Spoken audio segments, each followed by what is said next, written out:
Welcome back. Today I'm going to make this birdhouse, and the whole project took me less than 2 hours. Let's go ahead and get started. The wood shop is sponsored by Robust Lathe, Easy Wood Tools, and Chefware Kits. This is one of the pieces of wood I got from Ronald when I was down demonstrating at the Beaver State Woodturning Club. Thanks again, Ronald. It's a piece of Myrtlewood. It's 28.5 inches long and 6.5 inches around. I'm going to go ahead and use a chisel to get the bark off. It's pretty messy if you start out turning it with the bark on. It hits you in the hand and everything else, so it's just easier to get it off first. I'm going to do something a little bit different with this project. It's basically a big candlestick, and so it's some spindle turning. So what I'm going to do is use a variety of different tools to achieve the exact same results. I've gotten a couple of comments about what types of tools I'm using, so I just want to show you that as long as your tools are sharp and you're using proper techniques, you get the exact same results. I'm going to start with a roughing gouge to true the piece up. So what you want to do with this tool is lower your tool rest below center, hold it in an angle, and slowly lift the handle until it starts to cut. Then I'm going to switch to a round carbide cutter to true the piece up. What you want to do with this one is set the cutting edge on center and hold the tool level. Use whatever tool you're more comfortable with. You're going to get the same results. The whole point here is to make something and have fun.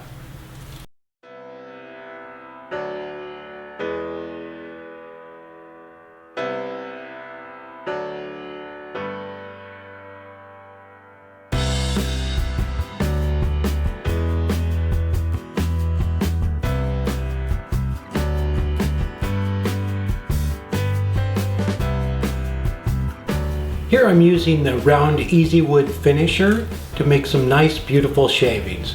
On your final pass, just nice, slow, even pressure across the piece.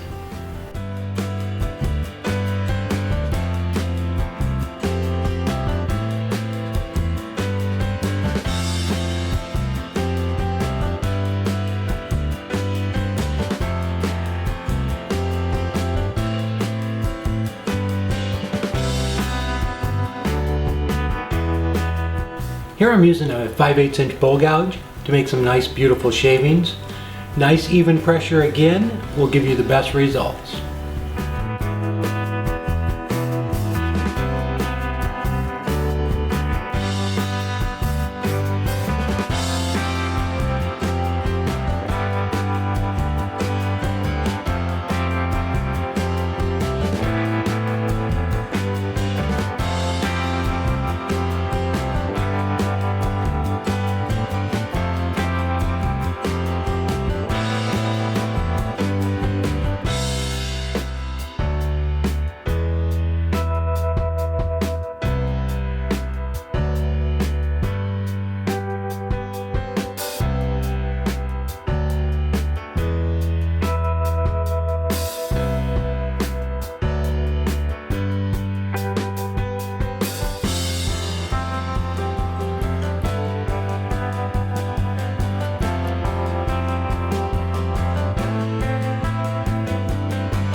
After I oiled it, I went ahead and painted the ends because it is green wood and that'll help prevent it from cracking. I'm going to use a detail tool here and just to bring down that little tenon a little bit, and then I'll just cut it off. But I started the lathe out about 200 or so when it was rough, and I had it up to 800 when I was doing the final pass on it. So I'm just going to take this off here and at the other end. I'm going to go ahead and drill a hole down into this too and put a piece of rebar in it because the base is pretty small and it's going to go out in the yard. So I'm going to do that, have it stick out a couple of feet, and then put it down in the ground.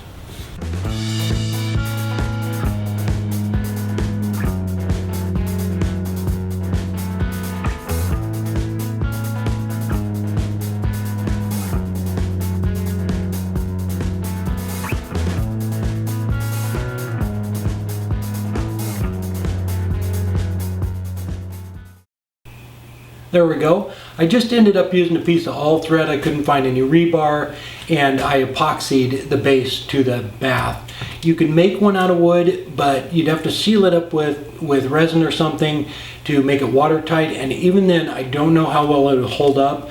During the summer the wood's going to contract, and then during the winter it's going to expand. Even if you bring it into the garage, the wood's going to expand, so it might just crack the resin anyway. So I won't have any issues with this, and it's just a clay pot. It's the base off a big clay planter, and you can pick those up at any of the home stores. So yeah, when we got that wood last week, Robin saw that piece and she said, I want another bird bath. So there we go. If this is your first time here, I have a new project video every Friday. I hope to see you there, and if you haven't done so yet, please subscribe. Take care.